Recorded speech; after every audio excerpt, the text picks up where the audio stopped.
لماذا شتم الصحابة؟ ذاكر الأصحاب كن متأدبا واعرف عظيم منازل الأصحاب هم صفوة رفعوا. قال تعالى: من المؤمنين رجال صدقوا ما عاهدوا الله عليه. يا ذاكر الأصحاب كن متأدبا واعرف عظيم منازل الأصحاب هم صفوة رفعوا بصحبة أحمد وبذاك قد خصوا من الوهاب. هم ناصروا المختار في تبليغه فجزاهم الرحمن خير ثواب. ما بال يشتمون أمهات المؤمنين قال لسانهم جهارا نهارا، وللأسف فهم بإخواننا يا شيخ، ولكن للأسف وهم أدعمنا يا شيخ يضلوا إخواننا. خلق من لهم العلا ولهم مقام في ذرى الأحساب.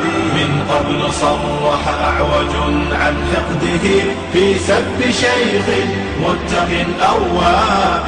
يا ثاني الاثنين في الغار الذي شهدت له آيات خير كتاب واليوم قد لو واحد اتهم أمك زادية ما يدخل والله لعلك لا تمسك يوم البحر. آذى النبي محمدا في عرضه سيعمه. أي أخوة هذه الذي يشتم أمك؟ أم المؤمنين عائشة رضي الله تعالى عنها بنت خل المصطفى فليفزأن فسعيه كسراب. آتيك أم المؤمنين وفضلها يروى لنا في سورة الأحزاب. يا أم إني قد كتبت مدافعا أن النبي المصطفى صلى الله عليه وسلم قال: لعن الله من سب أصحابي. من ذاك يجر يشتمون أمهات المؤمنين ويشتمون أبا بكر وعمر ويقولون صنمي قريش، ومع ذلك ما هم أخواننا يا شيخ ما تكبرناش. يا من زعمتم حب آل نبيكم أقلت جماجمكم من الألباب. إنكم لن تعصوا ما دمتم نبذتم كتاب الله وراء ظهوركم، وما دمتم نبذتم سنة نبيكم وراء ظهوركم. الأصحاب يا شيخ الكبر شعار الفتنة والله اليهود بيننا، وهم يهود وهم يهود. عظيم منازل الأصحاب.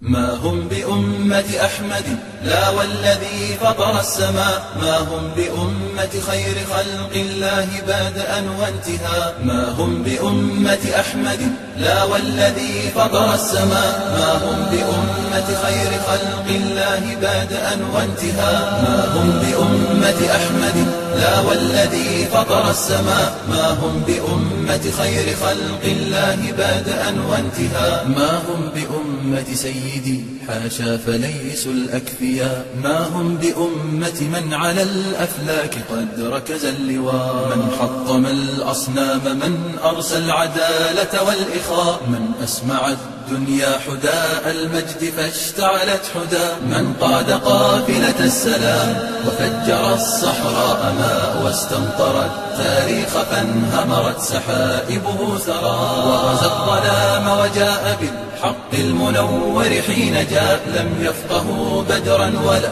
همت ركائبهم حراء. وغزا الظلام وجاء بالحق المنور حين جاء. لم يفقهوا بدرا ولا همت ركائبهم حراء. لم يقرأوا سعدا وسيف الله ما فهموا البراء. شيع وأحزاب تضل فلا ائتلاف ولا لقاء. هي أمة لكن ومعذرة لمن رفع الغطاء. هي أمة ويكاد يحسبها المصور موميا. إني أحار بهؤلاء أحار نهجا وانتماء. هذا إلى صنم يطيف به وذا عبد النساء. وهناك من ظن الرياء براعة فغلا رياء. والمال آلهة فقدسه وكان له الفداء. وهناك من ظن